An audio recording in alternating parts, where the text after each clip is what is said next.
Let's talk about issues that on the outcome of the presidential and National Assembly elections. Joining me on the news is the Chief Executive Officer, Connected Development, Hamzat Lawal. Thank you so much for joining us on TVC News this hour.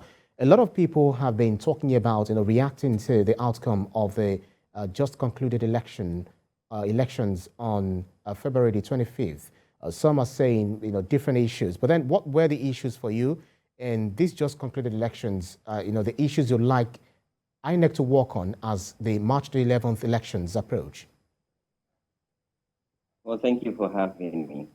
We went into this election with high expectation because INEC chairman had gave assurance that one, they would deploy beavers and that results would be uploaded in real time into the IRES. And these are the major issues. And when you also look at the time that they deployed ad hoc staff with materials, there were polling units that even up to 3 p.m., nobody showed up. The chairman had also promised that the next day election would be conducted, which is on a Sunday. Again, they came, in some cases they came late, in some other cases they didn't show up. So again, and this is what would have informed the transparency and accountability of the process. Keeping in mind that INEC got over 305 billion naira for this election. So there was high expectations. There was a guideline that should have informed the process. And of course, the 2022 Electoral Act that was signed by Mr. President. What would you say are the market improvements, looking at the elections that were conducted, back in the day? I'll talk about the 2011 elections, talk about the 2019 elections, and, in comparison to these elections, what would you say is something that Nigerians have actually improved upon? Well, we had positive events. Because for us, we deployed 20,000 observers on the user B platform. And we saw that that the fact that technology was deployed, so there were no overvoting. Everybody was accredited with beavers, and this also curbed, electoral malpractices. So we saw the fact that security personnel were adequately mobilized, at least 2 security personnel per polling unit, and then there were perimeter security people that were armed, that were providing backup to safeguard the lives and property of people. So when you look at elections from 2003, 2007, 2011, 2015, and this election, we've seen improvement. But again, we've now learned lessons on the gap that have been witnessed. And as we go into the March 11 elections, we will take some of these lessons. And I hope INEC can also rise to the occasion to repeat back public trust. And as we get a new National Assembly, we can then approach them to amend the Electoral Act and our Constitution. More than 87 million people actually got their PVCs registered for, got their PVCs. But then we had about some little over 25 million people came out to vote. Would you say that there is still some level of voter apathy, or what do you think could have been responsible for that? Again, if you look at the time that materials and INEC officials came out, from our data, they have the fact that they came out late, disenfranchised, pregnant women, older people, and people living with disability. So we can't even get a holistic data of the number of turnout. Because if you look at the videos and pictures in various polling, you saw millions of people who came out to cast their ballot. But because of the lapses from INEC, particularly the terrible logistics around the elections, we disenfranchised a lot of people. And of course, again, we saw that we've deployed technology. So it is now that we're actually capturing in real time and with evidence the numbers of people that have come out. But notwithstanding, we need to invest more in educating voters and enlightening them to come out to vote. But again, voters would only come out if they trust the process and the system.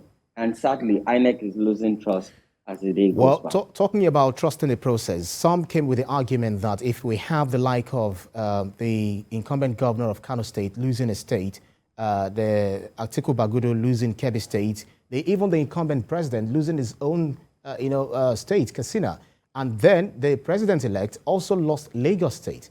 Isn't it that, doesn't this speak to the transparency, a level of transparency in this election, and the fact that Nigeria is actually growing from what used to be a nascent democracy?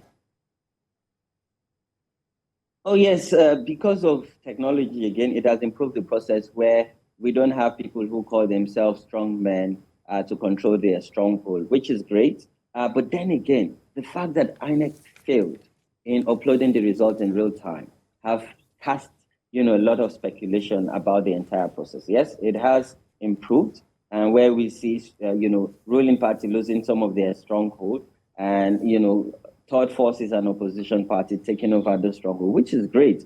Hopefully, if we improve on from the lessons we've taken from the National Assembly election and presidential election into the gubernatorial and state assembly election, then maybe this will rebuild back confidence. And as we go into 2027, we'll see millions of people come out to cast their ballot. This is not to drag you into politics, but then it's a country where we want Nigeria to move forward, and we want everyone to, come back after the elections, you be magnanimous in victory. Just before I brought you on air, the president-elect, Asiwaju Bola Tinubu, was said to have set up a committee to meet with aggrieved presidential candidates to start a reconciliation process. Would you say this is a commendable act? Oh, yes, it is commendable. And when you look at his speech accepting victory, and his speech after he received his certificate of return, he's not a president-elect to only the ruling party. He's a president-elect to even the opposition, and he'll become a president to everyone. And it's great to actually extend a hand of fellowship and also reconcile with people. And I like the fact that he said he saw all of them as his brother.